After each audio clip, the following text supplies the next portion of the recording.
Next chapter നമ്മൾ പഠിക്കുന്നത് thermodynamics. What is thermodynamics? Thermo means heat and dynamics means exchange. That means in this chapter we will be studying about the exchange of heat.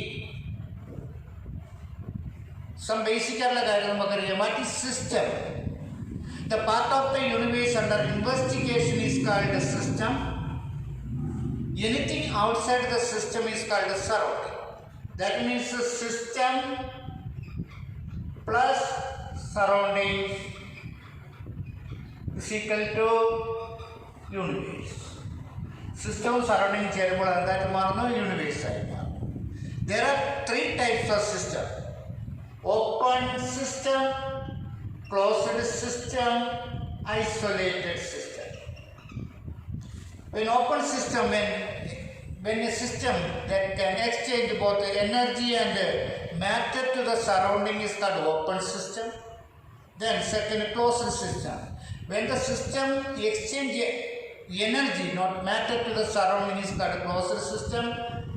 A system cannot exchange energy and matter to the surrounding is called isolated system. These are the three types of system. In the function, there are two types of function. One is called state function and second is called path function.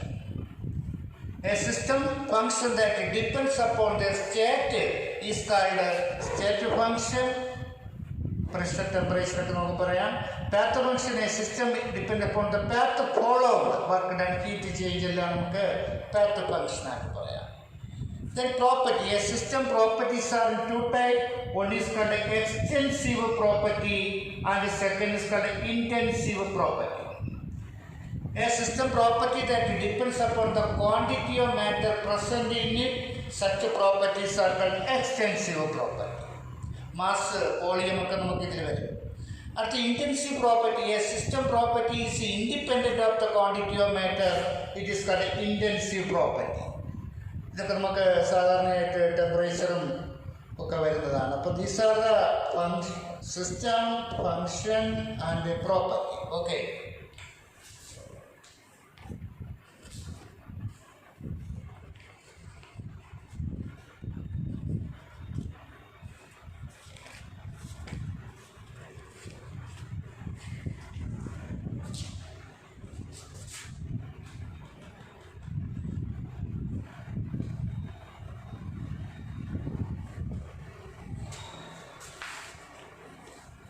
the first thermodynamic system is called internal energy. പണ്ടതിനെ E എന്ന സിമ്പലാണ് കൊടുത്തിരുന്നത്, U കൊടുക്കുന്നുണ്ട്. What is internal energy? The total energy stored in a thermodynamic system is called internal energy. The total energy stored in a thermodynamic system is called internal energy. It is the sum of all types of energy possessed by atoms, ions or molecules. It is the sum of translational, vibrational, rotational, Coulombic, kinetic, etc. etc. These energies are totally we call internal energy. Internal energy is a state function because it depends upon their state. Also it is a extensive property because it depends upon the quantity of matter present in it. A system changes to another, their changing internal energy will be changed delta U is equal to U2 minus U1. A system internal energy can be changed in two ways. One, heat to flow into the system or out of the system. Two, work done on the system or by the system. Heat, when a system absorbs heat energy, their internal energy will be increases, their Q side will be positive. If a system releases heat energy, the Q will be negative. Then a system, the second is called work. The work done on the system we get W is equal to minus P delta. That means it is the expansion market. The volume will be increases, then pressure will be decreases, so the W is equal to minus P delta V. Compression work and W is equal to P delta V. That means V will be decreased, then P will be increased. So these are the two factors that are affecting the change in internal energy.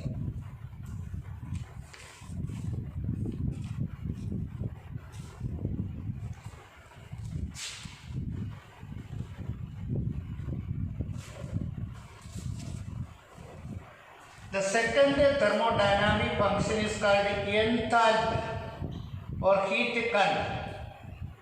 The total energy stored in a chemical system is called enthalpy. Enthalpy is the sum of pressure volume energy. H is equal to internal energy and pressure volume energy. H is equal to U plus P, or delta H is equal to delta U plus P delta V. This is the relationship between delta H and delta U.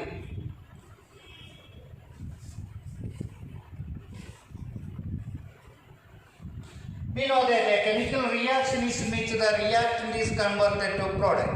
The chemical reactions are in two types. One is called exothermic reaction and the second is called endothermic reaction. In a chemical reaction, heat energy will be released. Such reactions are the exothermic. In note the point, the exothermic reaction, the delta H is equal to H products minus H reactant, delta H is equal to negative. In a chemical reaction, the heat energy will be absorbed. Such reactions are called endothermic reaction. In endothermic reaction, delta H is equal to positive. So in exothermic, delta H is negative, and in endothermic, delta H will be positive.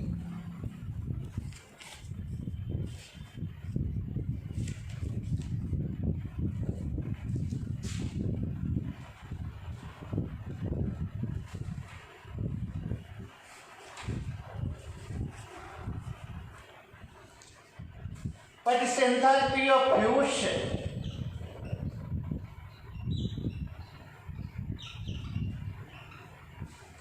It is the enthalpy change when one mole of solid converted to liquids at its melting point is called enthalpy of fusion.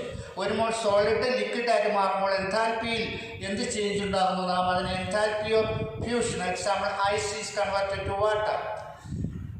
Second is called enthalpy of vaporization. It is the enthalpy change when one mole of a liquid is converted to vapor at its boiling point is called enthalpy of vaporization. Example, the water is converted to water vapor. That is called enthalpy of sublimation.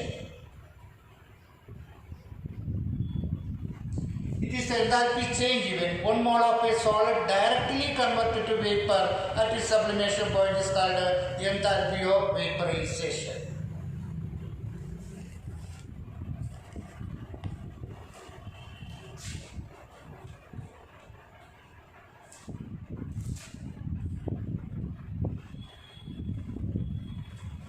The most important law in thermodynamics is Hess's law. According to Hess's law states that the enthalpy change in a chemical reaction is the same whether the reaction takes place in one step or in a several step. ഒരു chemical reaction ഒറ്റ സ്റ്റെപ്പായിട്ട് നടന്നാലും പല സ്റ്റെപ്പായിട്ട് നടന്നാലും change in enthalpy will be same. നോക്കൂ, A is converted to D. Their enthalpy change delta H is equal to Y kilojoule.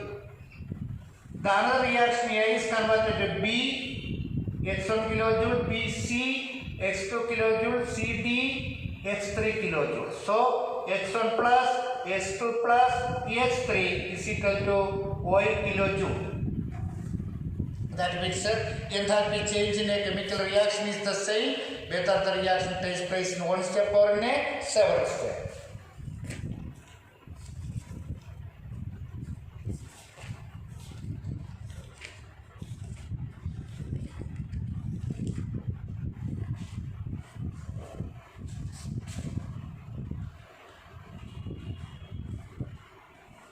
Then first law of thermodynamics. The first law of thermodynamics states that the energy of an isolated system is constant. ഒരു isolated സിസ്റ്റത്തിന് energy എപ്പോഴും constant ആയിരിക്കും, അല്ലെങ്കിൽ the energy can be neither be created nor be destroyed. This is the first law of thermodynamics. If a system, its internal energy U1, it absorbs some heat energy, about U1 plus Q, and work done on the system they are converted to U2. That means U2 is equal to U1 plus Q plus W. Then U2 minus U1 is equal to Q plus W. U2 minus U1 is delta U. So delta U is equal to Q plus W. This is the mathematical representation of first law of thermodynamics.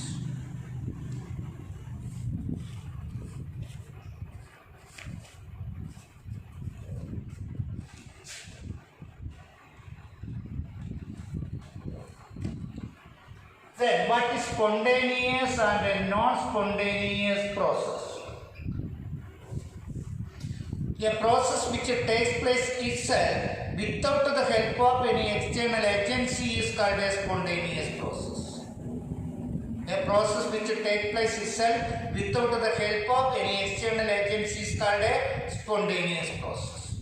A process which takes place with the help of any external agency is called a non-spontaneous process. What is the reason for some of the reactions are spontaneous? All exothermic reactions are always spontaneous. Why all exothermic reactions are spontaneous? Because their energy will be lower. So all the exothermic delta H negative side of the reactions are always spontaneous. But some of the endothermic reactions are also spontaneous. Why? Some of the endothermic reactions, that means lower energy to higher, are spontaneous.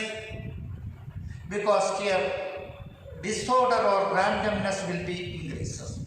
Above, the energy and randomness are the two important criteria for spontaneity. The entropy the disorder can be measured by the term entropy. That can be represented by S. It is another thermodynamic process. So entropy is the measure of disorder or randomness. Disorder or randomness measure the term entropy. When solid is converted to liquids, the entropy increases, so they are spontaneously converted solids into liquids. The liquid is spontaneously converted to vapor because the randomness also will be increased. So this is the another thermodynamic process is called entropy. A system changes to another, that means solid to convert the liquids, the delta S is equal to delta S is equal to S products minus S reactant.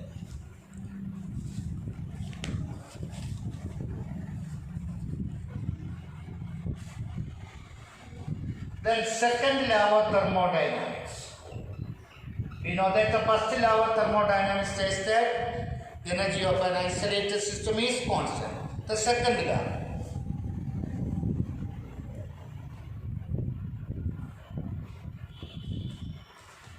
Delta S total is equal to delta S system plus delta S surrounding. Delta S total delta S system plus delta S surrounding. For a system is spontaneous, the delta S will be positive. That means for a process to be spontaneous, delta S total is equal to delta S system plus delta S surrounding greater than 0. System plus surrounding is equal to universe, that means delta S universe greater than 0. This is the mathematical representation of second law. During every spontaneous process, the entropy of the universe will be increased. All spontaneous process നടക്കുമ്പോഴും ഈ യൂണിവേഴ്സിന്റെ entropy കൂടിക്കൊണ്ടേയിരിക്കുന്നു. This is the second law of thermodynamics. Then third law. According to third law of thermodynamics, we know that we will be increasing temperature, that entropy increases. That means decrease in temperature, the entropy decreases. At absolute zero, the entropy of a perfectly crystalline substance is 0. ഒരു absolute സീറോയിൽ ഒരു crystalline സബ്സ്റ്റൻസിൻ്റെ entropy എല്ലായ്പ്പോഴും zero ആയിരിക്കും. This is the third law of thermodynamics.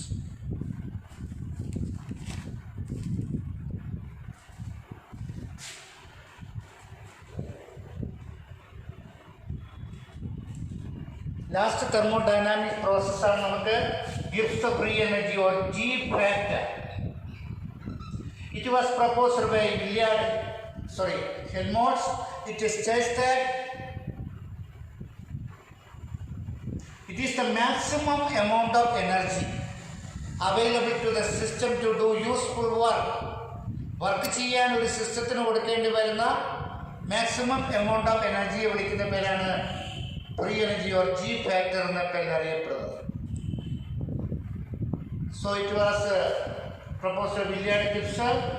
So G is equal to H minus Ts, or delta G is equal to delta H minus T delta S. This is the mathematical expression of G factor. Delta G is equal to delta H minus T delta S. One point over there. What are the factors that affect? One, delta G is equal to delta H minus T delta S. We know that the most favorable condition for a process to be spontaneous, delta H negative and delta S will be positive. When that means that the delta G will be more negative, they are more spontaneous. When we know that the delta H will be negative and the delta S will be positive, the delta G always negative. ഈ equation പ്രകാരം delta എച്ചിൻ്റെ value നെഗറ്റീവും delta S പോസിറ്റീവുമായി കഴിഞ്ഞാൽ delta ജിയുടെ value negative ആയിരിക്കും. The process to be always spontaneous. Then the delta H will be positive and the delta S will be negative on the basis of this equation. The delta G will be always positive. The process to be never spontaneous. Thus a chemical reaction feasibility can be calculated by the another important thermodynamic factors called free energy. ഇങ്ങനെയുള്ള 4 ഫാക്ടറാണ് നമ്മൾ പഠിച്ചത്. Internal energy, enthalpy, entropy and Gibbs free energy or G factor. ഇത്രയുമാണ് നമ്മൾ thermodynamics എന്ന് പറയുന്ന ചാപ്റ്ററിൽ അറിഞ്ഞിരിക്കേണ്ട പോയിന്റുകൾ മാത്രം. ഓക്കെ, നമസ്കാരം.